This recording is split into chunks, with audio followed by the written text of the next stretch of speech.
So what are some forms of supplier integration? Well, we first need to kind of define these integration forms.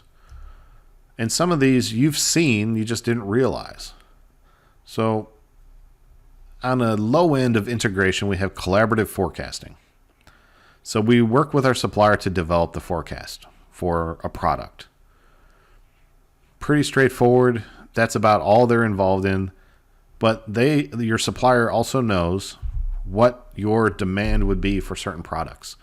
So that does help them quite a bit. But then we move a little bit further and we have vendor managed inventory. Now this one is pretty popular. If you've ever been in a Walmart and gone to the grocery aisles, you've seen vendor managed inventory. Some examples of this is bread.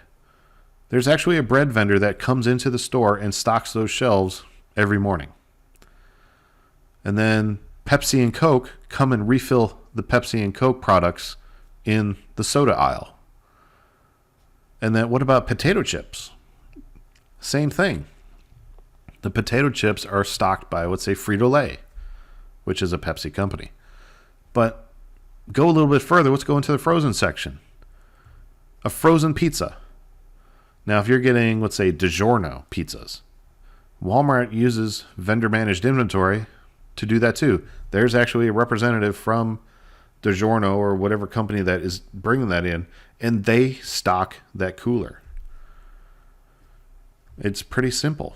I mean, the only time that Walmart actually pays for that inventory is when it's sold.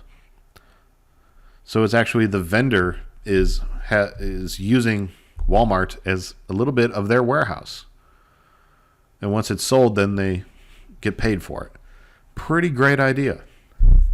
That means that Walmart can have less employees doing that kind of work. But insourced warehousing. So sometimes you can have your supplier actually have a warehouse inside your location. And you can have somebody walk up to them and say, I need this. And they'll say, okay, sign here. Here's the product. And they bill your company for it.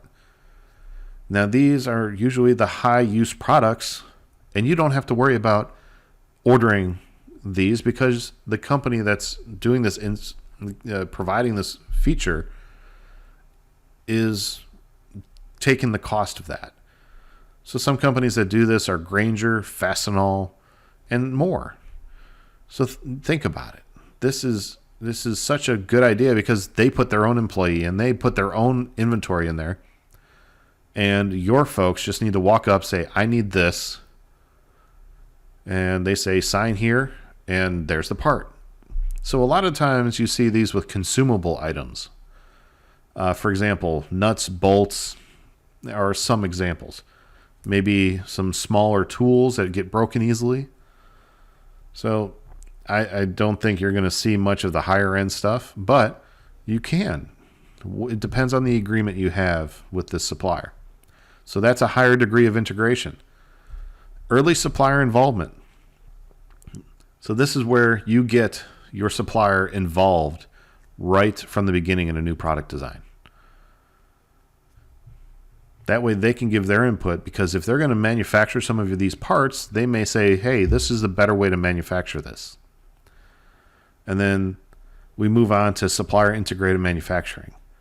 This could mean that the supplier's manufacturing in your location, or they're co-located on your site. So that way all it has to do is maybe cross over from one side of the warehouse to the other, or maybe just across a parking lot. It makes it so much smoother, but this is the highest degree of integration. So let's go a little bit deeper into these really quick. So collaborative forecasting. So you work together to develop that joint demand forecast. So there's some pros and cons here. So one of the cons is you don't know for sure if the joint forecast is better than yours. You know, if you do your own forecasting and then you have someone else giving their input, you don't know if it's going to be any better.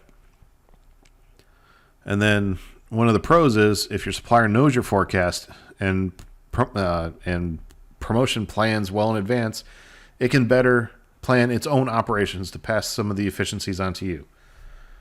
For example, Walmart. if they know that Walmart is going to have a big sale on soda, Pepsi and Coke and Sprite and all the other ones, well, with that joint forecast, collaborative forecasting, now Pepsi and Coke can start manufacturing because they know that demand's coming, and they can already build that into their manufacturing planning. Pretty great. So what about vendor managed inventory? You let your supplier take care of your inventory levels for their products.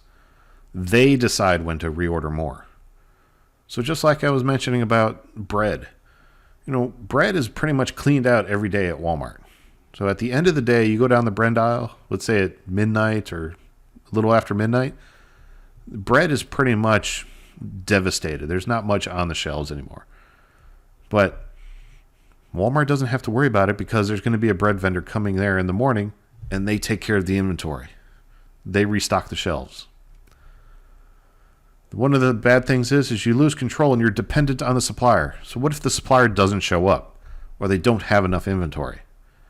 Well, the problem is you have an empty shelf or a not as full shelf. Not a very good situation, especially if you're a retailer and it looks better to have full shelves.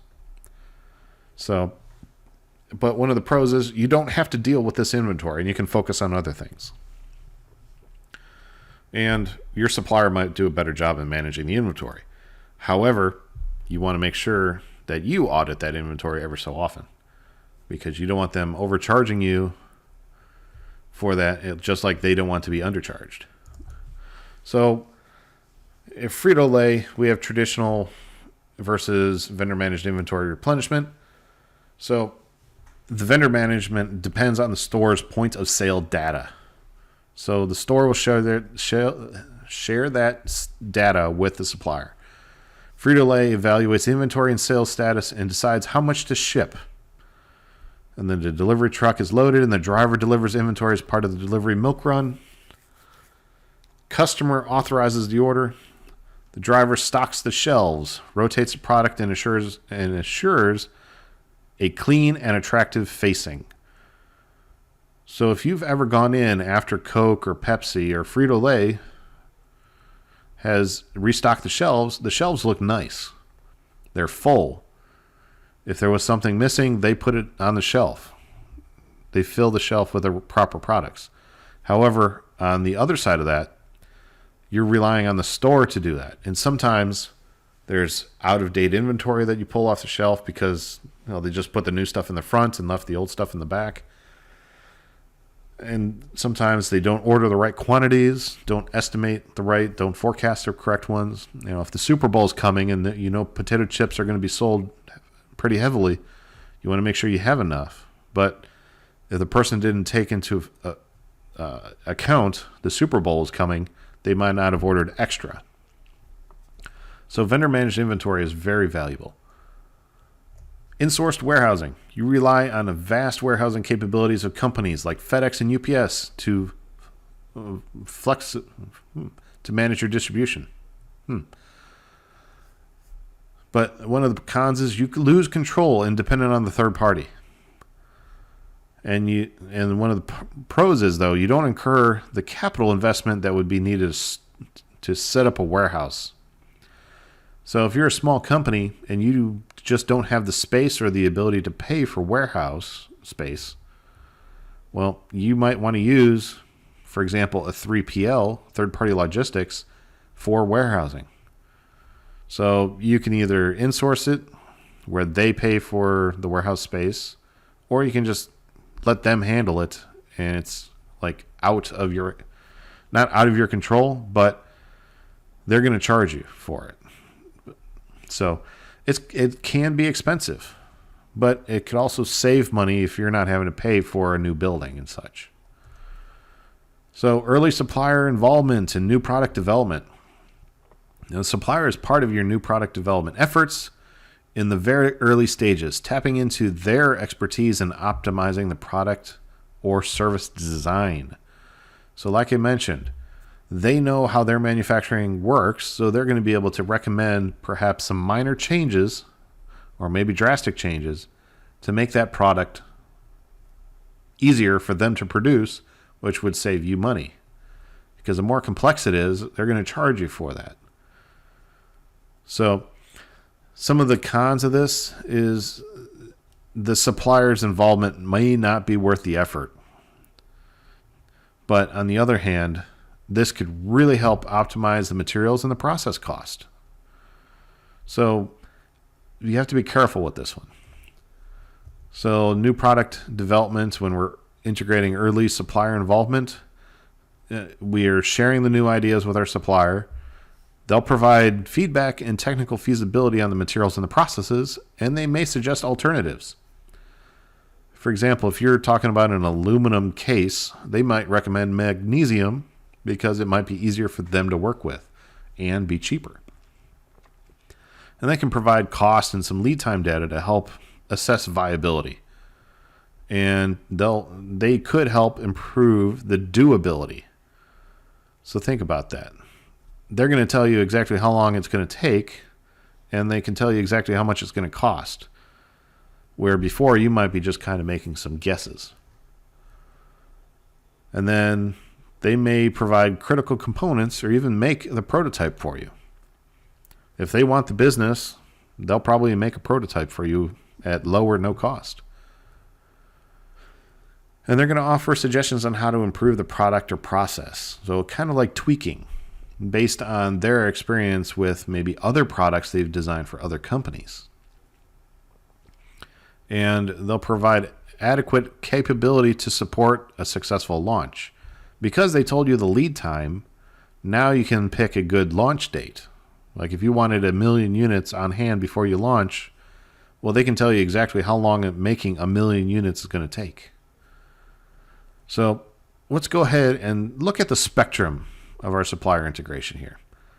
So we have everything from none to all the way to black box, where the supplier creates the design and the buyer provides the performance specifications. And then we have a little, in between.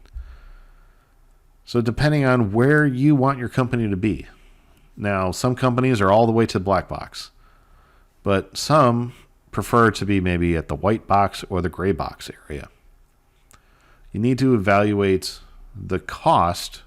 And when I say cost, maybe the impact to your company by integrating a supplier into new product development. Supplier integrated manufacturing. Your suppliers establish manufacturing facilities close by, often right next to your plant, and they deliver their inputs right to the assembly line. So there's no delay. It gets manufactured and then moved, let's say across a parking lot, directly to the assembly line that's going to put them all together. That is as close as you're going to get. And the only thing closer is your company buys out and buys your supplier, and owns the company that was your supplier. That's almost the highest level you can get here. So if you're doing this, though, you have a lot of risk that you need to overcome. For example, that labor strife. If your workforce goes on strike or slows down work because they're unhappy with pay, that's going to impact you quite heavily. Sometimes you can avoid paying higher wages because you're outsourcing it and you're not having to pay for, let's say, a union to be there. Now, depending on where you're from and your opinion on unions, this could be both good and bad. So it's up to your company to evaluate their position and see what they want. What is their strategic goals? What is their mission? Where do they see themselves with their vision statement? So, yeah, this is kind of a quick overview of our buyer-supplier integration. But let's next talk about some tools that we're going to use in this, because these tools are going to be valuable. So let's go ahead and talk about them in our next video.